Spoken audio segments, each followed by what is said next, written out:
جمال الوجود بذكر الإله. چه خیل از کرونا ویروس خود را حمایه کنیم؟ به نام خداوند بخشنده و مهربان. در اول کمی معلومات درباره کرونا ویروس یا خود ویروس تاجدار به شما معلومات می دهم و بعد راه‌های حفظ کردن خود را از آن به توصیه پیامبر و ابن سینا به شما می گویم.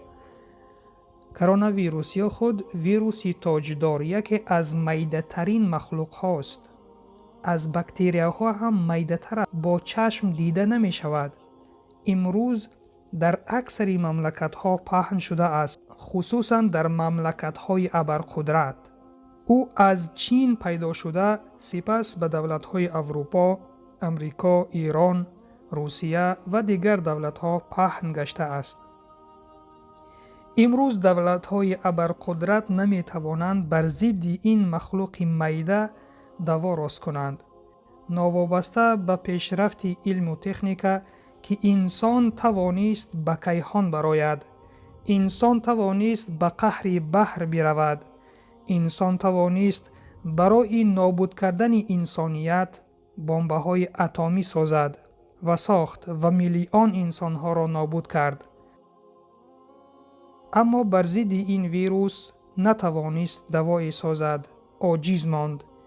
این همه اش دلالت بر آن است که انسان عاجز و ناتوان است و همیشه محتاج به خالق خود را دارد، چنانکه که الله سبحانه و تعالی می فرماید: اعوذ بالله من الشیطان الرجیم و خلق الانسان ضعیفا. یعنی انسان عاجز و ناتوان آفریده شده است. عزیزان ببینید، این ویروس از مملکت‌های ابرقدرت سر کرد تا به آنها بگوید که ای انسان‌ها، نوابسته از پیشرفت علم و تکنیک، نوابسته از اینکه شما به کیهان برآمدید، باز هم شما ناتوان هستید، باز هم شما به الله سبحانه و تعالی محتاج هستید. به سوی او بازگردید و از او طلب کنید که این بلا را از شما دور کند. این ویروس برای بشریت یک امتحان است، یک درس عبرت است. ببینید، این ویروس در گرد خود همه انسان ها را جمع کرد، ناوابسته از ملت و نژاد و دین که بعضی از دولت ها به یکدیگر دشمنی داشتند، الان همه فراموش کردند، همه جمع شدند، همه بر ضد این ویروس مبارزه برده ایستادند. و یکی از حکمت های این ویروس این است که انسان ها را متحد کند، که انسان ها به یکدیگر ظلم نکنند و در فکر برطرف کردن این بلا باشند.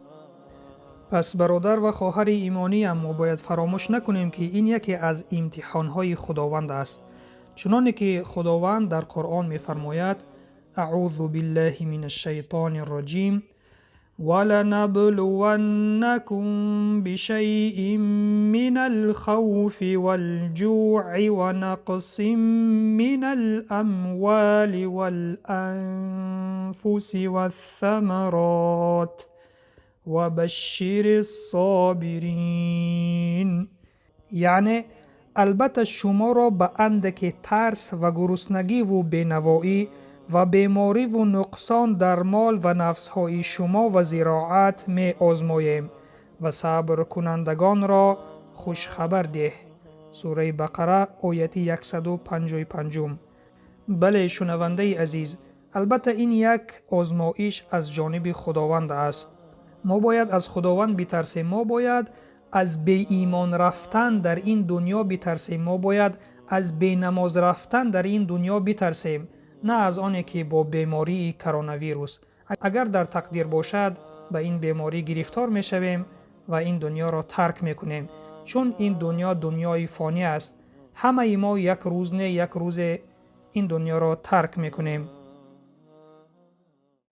چه خیل از این ویروس خود را محافظت کرد؟ اکنون بیایید توصیه های پیامبر صلی الله علیه و سلم را در این باره دیده می برایم. توصیه اولین پیامبر صلی الله علیه و سلم این دستی دعا برداشته از خداوند طلب کردند: چون که اگر خداوند ما را حفظ و حمایت کند، 1000 بلا هم آید به ما ضرر نمی رسد. دعای پیامبر چنین بود: اللهم انی اعوذ بک من البرص والجنون والجذام و من سیء الاسقام. یعنی پروردگارا، من به سوی تو پناه میبرم از پیسی و دیوانگی و جذام و کسلی های بد. پیامبر اکرم صلی الله علیه و سلم 1400 سال پیش به ما توصیه کرده بودند که داخل نشویم به آن زمینی که در آنجا طاعون است. طاعون یکی از بیماری های سرایت کننده بود، مثل همین کرونا ویروس.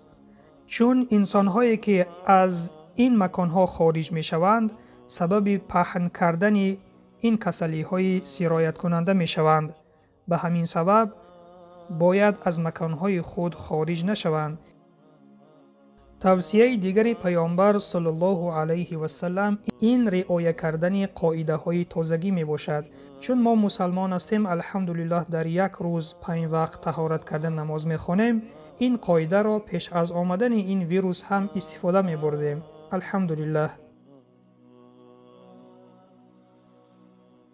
اکنون برای شما از توصیه های ابو علی ابن سینا رحمه الله که یکی از بزرگان ما بود و او در دنیا مشهور است، به شما میگویم که او بر ضد بیماری های وبا که مثل این بیماری کرونا ویروس سرایت کننده بود چنین میگوید: هیچ وقت از این بیماری نترسید. یعنی ما باید از بیماری های سرایت کننده نترسیم.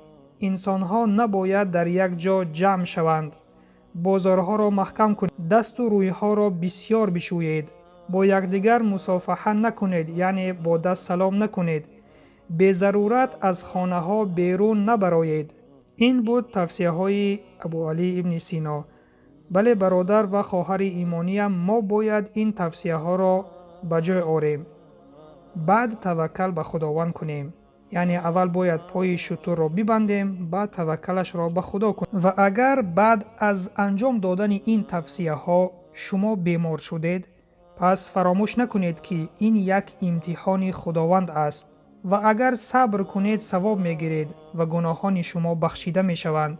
چنانه که پیامبر صلی الله علیه و سلم میفرمایند: حتی خاری که به پای مسلمان میخلد، مگر این که خداوند در برابر آن برخی از گناهانش را می آمرزد. و اگر به سبب این بیماری فوتیدید، پس بدانید که این تقدیر شما بوده است و هیچ کس این را عوض کرده نمی تواند. به درستی که همه ما روز نه روز این دنیا را ترک کرده می رویم و مهم آن است که این دنیا را با ایمان ترک بکنیم. این بود توصیه های پیامبر صلی الله علیه و سلم و یکی از بزرگانمان ابو علی ابن سینا رحمه الله. پس برادر و خواهر ایمانیم، این وقتهایی که در خانه شیشته ایم، این وقتها را پرثمر گذرانیم. اگر قرآن خواندن نمی توانیم، قرآن خوانی را آموزیم. اگر می توانیم قرآن را بسیار بخوانیم و به خواندن دیگر کتابها مشغول شویم. و سلام بر آن شخصانی که راه هدایت را پیش گرفتند.